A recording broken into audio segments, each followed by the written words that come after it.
Les conquêtes arabes sont relatées à Charlemagne par le marchand juif qui l'a convoqué au château. Celui-ci lui raconte ce monde arabe et cet islam dont il ignore presque tout. Au nom de la guerre sainte, les Arabes se sont emparés des 3/4 de l'Empire byzantin et de presque toute la Perse, avec une facilité qui les a eux-mêmes étonnés. Cette explosion les a conduits des déserts d'Arabie jusque vers l'Afghanistan à l'est et jusque vers l'Espagne à l'ouest. Et tout cela en moins d'1 siècle. Ils y sont toujours. Les Arabes y ont vu un signe que Dieu, leur Dieu, Allah, était avec eux. Mahomet leur avait annoncé que tout guerrier mort au combat se verrait ouvrir les portes du paradis. Cela a beaucoup compté.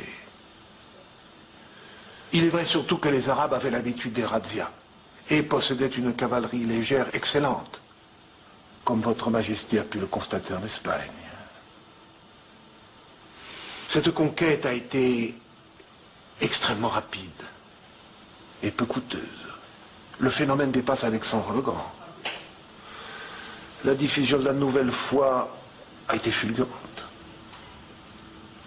Ils n'ont pas réussi à prendre Constantinople. Les remparts sont formidables. Ils ont échoué par 2 fois. Et ils ont compris qu'il valait mieux renoncer à prendre la capitale de leur rival. Mais ils ont pris presque tout le reste. Byzance n'est plus qu'un empire croupion. Les Byzantins ne pouvaient que reculer face à l'élan de l'islam. Pourquoi cela? Les Byzantins étaient détestés. Ce sont des Grecs. Les Grecs possédaient les côtes et les plaines. Les populations de l'intérieur, les populations des plateaux et des steppes, étaient araméennes, c'est-à-dire des sémites, comme les tribus d'Arabie. Elles supportaient mal l'autorité des Grecs. Ils voulaient tout contrôler, leur dicter leur conduite du champ à l'église, et ils leur ont fait subir bon nombre de cruautés. Ces populations de l'intérieur étaient exaspérées. Quand les Arabes sont arrivés, elles les ont accueillis comme des libérateurs, y compris nous les Juifs. Nous avions été à plusieurs reprises massacrés par les Byzantins, comme à Damas, ma ville natale. Nous étions la majorité. Eh bien, quand les Arabes sont arrivés, nous nous sommes jetés dans leurs bras, sans nous convertir, bien sûr. Les Arabes ont su se faire accepter. Les invasions barbares avaient provoqué un déclin de l'Occident romain.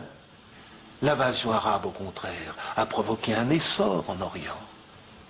Mais répandre une foi religieuse, occuper des territoires, c'est une chose. Une bonne armée suffit. Mais administrer de vastes territoires, c'est autre chose. Comment ont-ils fait? Tu me disais qu'ils sont peu nombreux. C'est le secret de leur réussite. Parce qu'ils sont peu nombreux au sein des populations conquises. Les Arabes n'ont chassé personne. Ils n'ont rien détruit. Ils ont gardé toute l'administration des Byzantins, de la capitale aux bourgades. Ce sont les chrétiens qui gèrent leur empire. Leur esprit de tolérance est une nécessité politique. Une seule chose les intéresse vraiment, l'argent, l'or, le tribut. Ce sont les fonctionnaires byzantins qui le ramassent pour eux. Les musulmans ne payent pas l'impôt. Mais ceux qu'ils appellent les infidèles, oui.